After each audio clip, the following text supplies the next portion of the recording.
and I demand he be punished. Rot disappointed word.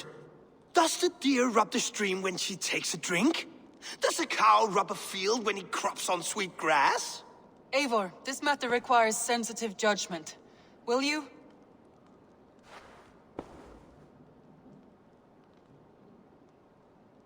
Of course.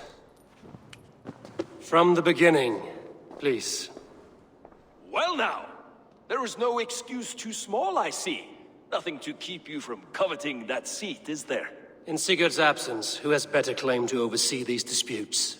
You might leave them to work it out for themselves, but that would mean letting go, would it not?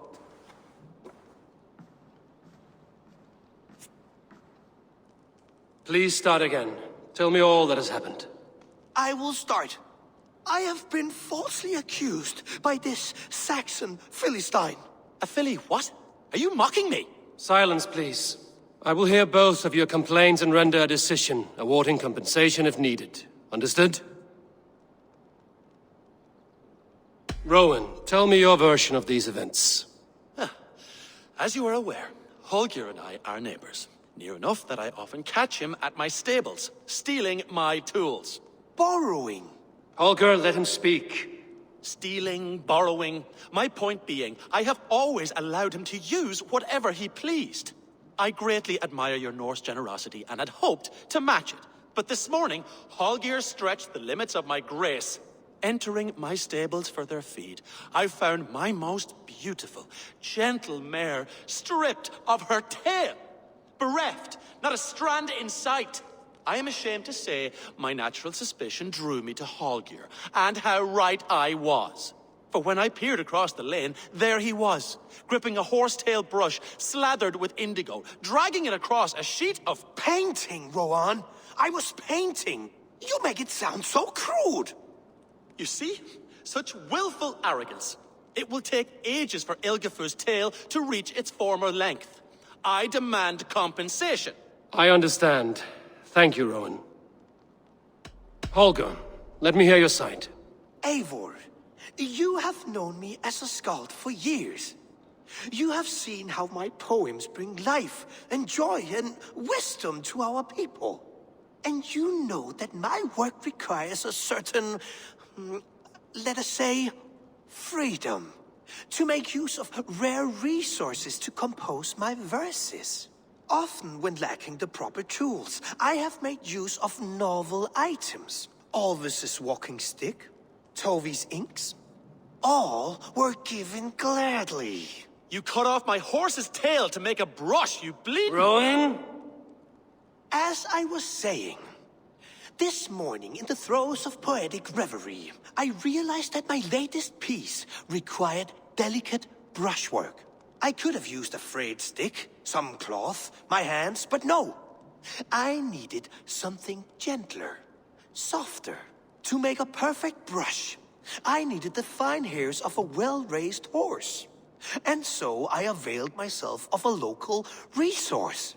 You clipped Alfgafur's tail to the rump without asking. It was early. I did not wish to wake you. Thank you, Holger. I believe I understand your position. I believe I have heard enough. If you will... My horse looks like a fool, Eivor. No handsomer than a donkey now. You must do something. Do not conflate hair with beauty, Rowan. She remains radiant. Elgifur's hair will grow back in no time. Quiet, both of you. Now listen.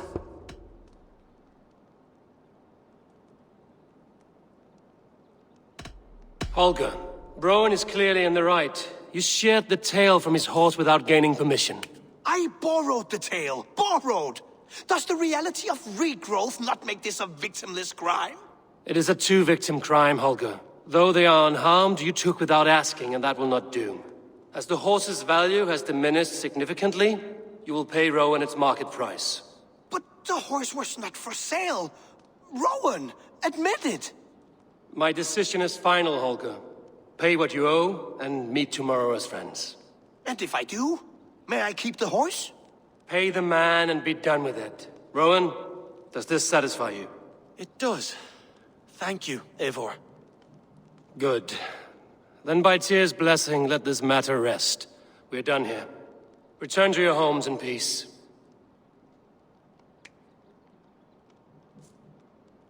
Would you allow me to pay you with a vibrant painting? After all, in so many... Oh, hello, Eivor. Good day. That Holger, he is quite a character. I almost envy him. To see the world through such a muddy glass, and live with such petty concerns. He hasn't a care in the world. Let's not walk too far with that idea. I need you right where you are. East Anglia is with us.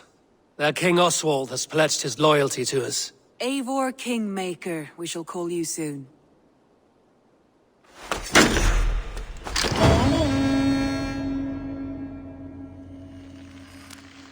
Some interesting news. King Ceolwulf has sent Ceolbert to Shropshire. He hopes to install him as Elderman there. Good for Ceolbert. He should do well considering all he has learned from you. I gave him only a taste of my knowledge. The rest he will need to figure for himself. One more thing. I do not know if you heard, but Sven passed away a short time ago. The poor man slipped away in his bed. Yes, I'd heard. The poor man.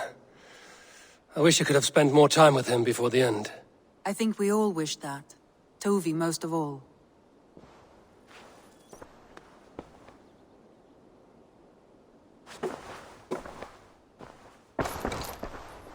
I should go. I want to see the Alliance map.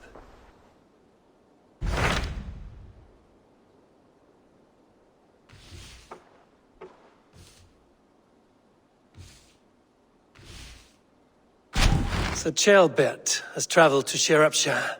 He has, into a difficult situation. The Shire has been mired in a long war with Rhodri, King of the Britons.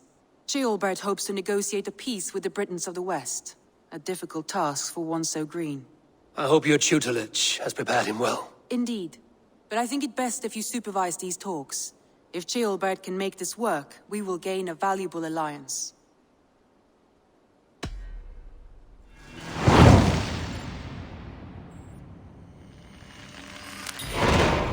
I will make my way to Shropshire. I am relieved. He and Eivor should be in Quatford just now. You will find it along the Effen Hafun River. If Eivor is with him, I will certainly be needed.